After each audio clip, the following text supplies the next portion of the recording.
High বন্ধুরা, দেখো সকাল সকাল আরেকটা নতুন রেসিপি নিয়ে চলে এলাম শেয়ার করার জন্য। তো চলো আজকে বানাচ্ছি আমি পমফ্রেট ভাপা পাতোড়া, পমফ্রেট পাতোড়া ভাপা পমফ্রেট পাতোড়া। চলো এবার দেখাচ্ছি কি কি লাগছে এটার মধ্যে। ভাপা পমফ্রেট পাতোড়া বানাতে লাগছে পেঁয়াজ। পেঁয়াজ আমি কতগুলো পেঁয়াজ নিয়ে কেটে নেব। ভালো করে ভাগে পেঁয়াজগুলোকে ছুলে নিচ্ছি। ছুলে নিয়ে ভালো ভালো করে ধোবো। ধুয়ে তারপরে এটাকে কুচি কুচি করে কাটবো। আর এখানে লাগবে নারকেল। দেখো আমি ধুয়ে নিয়েছি পেঁয়াজগুলো, ধুয়ে নিয়ে এবার কাটতে শুরু করে দিয়েছি। পেঁয়াজগুলো আমার কাটা হয়ে গেছে বলতে গেলে। এবার এখানে নারকেল লাগবে, নারকেলটা তোমাদের দেখিয়ে দিচ্ছি। এবার নারকেলটাকে আমি ভালো করে ছোটো ছোটো করে কাটবো, কেটে তারপরে মিক্সিতে পিসবো। তারপরে এখানে দেবো আমি সর্ষে আর পোস্ত। ছোট্ট বাটির 1 বাটি পোস্ত নেবো। আর তার থেকে একটু কম সর্ষে নেবো, সাদা সর্ষে নেবো। কালো সর্ষে আমরা খাই না, আমাদের ভালো লাগে না কালো সর্ষে খেতে। যখনই সর্ষের কিছু হয় তো সাদা সর্ষেই খাই আমরা। তো তোমরা ইচ্ছে করলে কালো সর্ষেও নিতে পারো। তো আমার কালো সর্ষেটা ভালো লাগে না, তাই আমি এটা নিয়ে নিই। আর সর্ষের মধ্যে আমি সর্ষে আর পোস্তর মধ্যে আমি লঙ্কা দিয়ে কাঁচা লঙ্কা দিয়ে পিষে নেবো। চলো এখানে আমার নারকেলটা পেষা হয়ে গেল। আর কিছুটা নারকেল আছে, সেটাও আমি পিষে নেবো। আর পিষে নিয়ে তারপরে এবার শুরু করব আমার পমফ্রেট ভাপা পাতোড়া। তো এখানে পেঁয়াজও দেবো। তো আমার আবার কিছুটা বাকি আছে, সেটাও আমি পিষে নিলাম। পিষে নিয়ে এবার এখানে আমি পেঁয়াজ দেবো। তাহলে এখানে পড়বে পেঁয়াজ আর কিছু কিছু মশলা পড়বে। আর রসুনটা যেহেতু আমি কাটিনি, ওই জন্য গুঁড়ো রসুন আছে আমার ঘরে। তো গুঁড়ো রসুন দিয়ে দেবো, রসুনও পড়ে এখানে। তো গুঁড়ো রসুন দিয়ে দেবো। চলো এবার যে পোস্ত দেখাচ্ছি, 1 বাটি পোস্ত, বেশ অনেকটাই পোস্ত নিয়েছি। আর কিছুটা কম সাদা সর্ষে নিয়েছি। তো এবার এই দুটোকে পিষে নেবো, কাঁচা লঙ্কা দিয়ে পিষে নেবো। আর দেখো 4টে পমফ্রেট মাছ নিয়েছি, বেশ বড় বড় পমফ্রেট মাছগুলো পেয়েছিলাম। তো নিয়ে এটা মানে নুন আর হলুদ দিয়ে মাখিয়ে নেবো। আর সাইডে দেখতে পাচ্ছ কড়াইটা আমি অলরেডি বসিয়ে দিয়েছি তেল দিয়ে, যেহেতু মাছটা ভাজবো ওই জন্য কড়াইটা আমি বসিয়ে দিয়েছি। তো পমফ্রেট মাছে অনেক কিছু আইটেম আমি জানি, রান্না করতে জানি, সবগুলোই তোমাদের সঙ্গে শেয়ার করব। আর আমার পমফ্রেট মাছ খেতে খুব ভালো লাগে। কে কে খেতে ভালোবাসে কমেন্ট করে বলবে। তো দেখো আমি তেলের মধ্যে একটু নুন দিয়ে দিলাম। তো নুন দিলে কি হয়, ছেটে না। যে কোনো মাছ ভাজবে, কোনো কিছু ভাজবে, আগে একটু তেলের মধ্যে নুন দিয়ে দেবে, দেখবে তাহলে আর কিন্তু তেলটা ছিঁড়বে না। দেখো পমফ্রেট মাছ দুটো দিয়ে দিলাম, যেহেতু বড় বড় আছে কিন্তু একবারে ভাজা হবে না। 4টে পমফ্রেট মাছ, ওই জন্য দুটো করে ভাজছি। ভাজতে ভাজতে বলি বন্ধুরা, আমার রান্না যদি ভালো লাগে তোমরা লাইক করবে, শেয়ার করবে, কোথা থেকে দেখছো কমেন্ট করে বলবে। আর যদি খেতে চাও আমার হাতের রান্না, মেসেজ করবে, বলবে, ঠিক তোমাদের রান্না চলে আসবে, ঠিকানা দিয়ে দেবো, ঠিক তোমাদের রান্না করে আমি খাওয়াবো। আর ভালোবাসা দেবে তোমরা, তোমাদের প্রতিও অসংখ্য ভালোবাসা রইল। সুস্থ থাকবে, সুস্থ সবল বলিষ্ঠ থাকবে, নিরোগ থাকবে, ব্যাস এটাই চাই ভগবানের কাছে। সবসময় আমি প্রার্থনা করি সবাই যেন সুস্থ থাকে, নিরোগ থাকে। দেখো বলতে বলতে কিন্তু আমি পমফ্রেট মাছটা ভেজে নিলাম। তো বেশ লাল লাল করে ভাজছি। আমাদের ঘরে আগেই বলেছি, প্রত্যেকটা রান্নাতে বলি, যখনই মাছ রান্না করি আমাদের ঘরে কেউ কাঁচা মাছের রান্না খায় না, ওই জন্য সব কিছুতে ভাজা করতে হয়। তো এখানে আমি লাউ পাতা নিয়েছি, লাউ পাতাগুলো ভালো করে ধুয়ে নিয়েছি। ধুয়ে নিয়ে এখানে আমি একটু লাউ পাতার মধ্যে সর্ষে তেল আর একটু নুন দিয়ে ভালো করে লাউ পাতাগুলোকে মেখে নেব। তো মেখে নিয়েছি, সেটা তোমাদের দেখানো হয়নি, নাহলে বিশাল বড় ভিডিওটা হয়ে যাচ্ছে। তো কিছু কিছু বাদ দিয়ে দিয়েছি, কী করেছি। তো সর্ষের তেলে দিয়ে নুন দিয়ে ভালো করে পাতাগুলোকে আমি কিন্তু আগেই ভালো করে মেখে রেখে দিয়েছি সাইডে। আর এখানে নুন দিয়ে দিলাম স্বাদ মতো।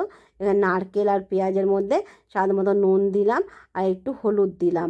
হলুদ দিয়ে এবার যে মশলাটা পিষে রেখেছি, এবার একটু কাঁচা তেল দিয়ে দিলাম, সর্ষে তেল দিয়ে দিলাম কাঁচা। আর যেটা মশলা মানে যেটা পোস্ত আর সর্ষে পিষে রেখেছি সাইডে, দেখো সেটাও আমি দিয়ে দিলাম। দিয়ে এখানে কিন্তু আমি একটু পরে একটু রসুন গুঁড়ো দেবো, যেহেতু আমি রসুন দিইনি বেটে। তো এখানে একটু রসুন গুঁড়ো দিয়ে এটাকে ভালো করে মাখবো। মেখে তারপরে আমি যে লাউ পাতাটা আছে সেই লাউ পাতাটা দিয়ে পাতোড়া শুরু করবো। মানে ভাপা পাতোড়া যেটাকে বলে। তো ভাপা পাতোড়া, তো আমি নাম দিয়েছি এটাকে পমফ্রেট ভাপা পাতোড়া। তো চলো এবার এটা মাখা হয়ে এসছে, এর মধ্যে একটু গোলমরিচ দেবো। গোলমরিচ আমার গোলমরিচটা খুব ভালো লাগে খেতে। গোলমরিচের ঝালটা আমার এমনি লঙ্কার ঝালের থেকে গোলমরিচ ঝালটা বেশি ভালো লাগে। ওই জন্য আমি প্রত্যেকটা সবজিতে একটু করে গোলমরিচ দিই। আর দেখো এখানে একটু গুঁড়ো রসুন দিয়েছি, যেহেতু আমি এমনি রসুন দিইনি ওই জন্য এখানে একটু গুঁড়ো রসুন দিই, যে গুঁড়ো রসুন আমার ঘরে আছে ওই জন্য। আজ তোমরা চাইলে এমনি ঘরে বেটে রসুন বেটে দিতে পারো। তো দেখো এটা মাখতে শুরু করে দিই, ভালো করে মেখে নিচ্ছি। মেখে নিয়ে এবার পাতার মধ্যে দিয়ে দিয়ে ভাজ করে করে তারপরে পাতোড়াটা তৈরি হবে। তো দেখো অনেকে আমাকে বলছো যে তুমি হাত জ্বালা করে না এরকম করে মেখে? হ্যাঁ, জ্বালা করে বন্ধুরা, লঙ্কা যেহেতু আছে জ্বালা করে হাত। ভালো করে সাবান দিয়ে ধুয়ে নিই।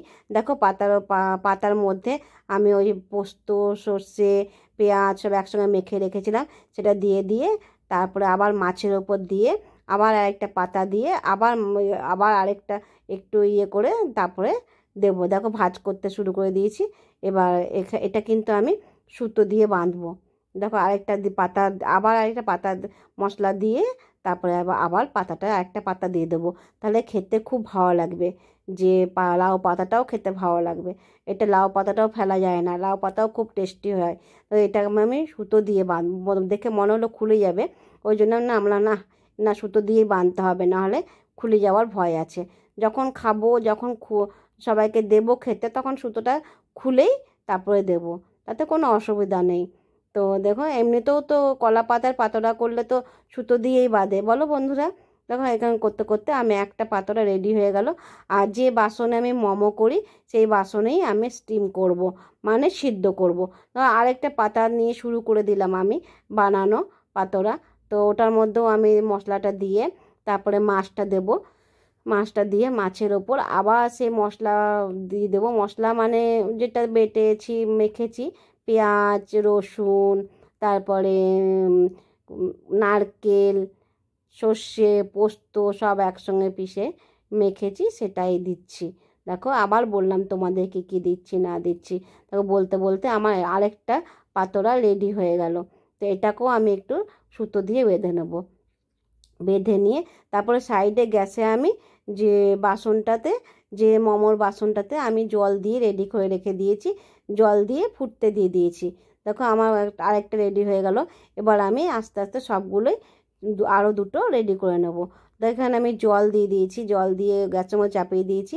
জলটা এবার গরম হতে শুরু করে দিয়েছে, আর পাতোড়াগুলো আমি দিয়ে দিলাম। দিয়ে এবার ঢাকা দিয়ে দেবো। ঢাকা দিয়ে এখানে কম করে 20 মিনিটের মতন আমাকে সিদ্ধ করতে হবে। প্রথমে সিদ্ধ করে না আমি আবার উল্টে দেবো পাতোড়াটা। উল্টে দিয়ে তারপরে ব্যাস আমার আবার কিছুক্ষণ সিদ্ধ করব, তাহলে আমার পাতোড়াটা রেডি। দেখো আমার কিন্তু পাতোড়াটা রেডি হয়ে গেছে। এবার আমি দেখো কত সুন্দর দেখতে লাগছে। তো এবার রেডি হয়ে গেছে। এবার আমি একটা পাতোড়া নিয়ে তোমাদের দেখাবো খুলে। সব নামিয়ে নিয়েছি আমি গ্যাস থেকে। এবার দেখো সুতো ছাড়িয়ে পাতোড়াটা দেখাচ্ছি কেমন লাগছে। খেতেও যেমন হয়েছিল, দেখতেও দেখো আমি নিজেই বলছি নিজে করে সুন্দর লাগছে। দেখো কত সুন্দর দেখতে লাগছে। খুলতে শুরু করে দিয়েছি। আমার বর ক্যামেরা হাতে ধরে দাঁড়িয়ে আছে। বরকে বললাম তুমি একটু ক্যামেরা করো তো, আমি একটু খুলে দেখাই আমার বন্ধুদের। দেখো তোমাদের আমি খুলে দেখাচ্ছি কত সুন্দর দেখতে লাগছে।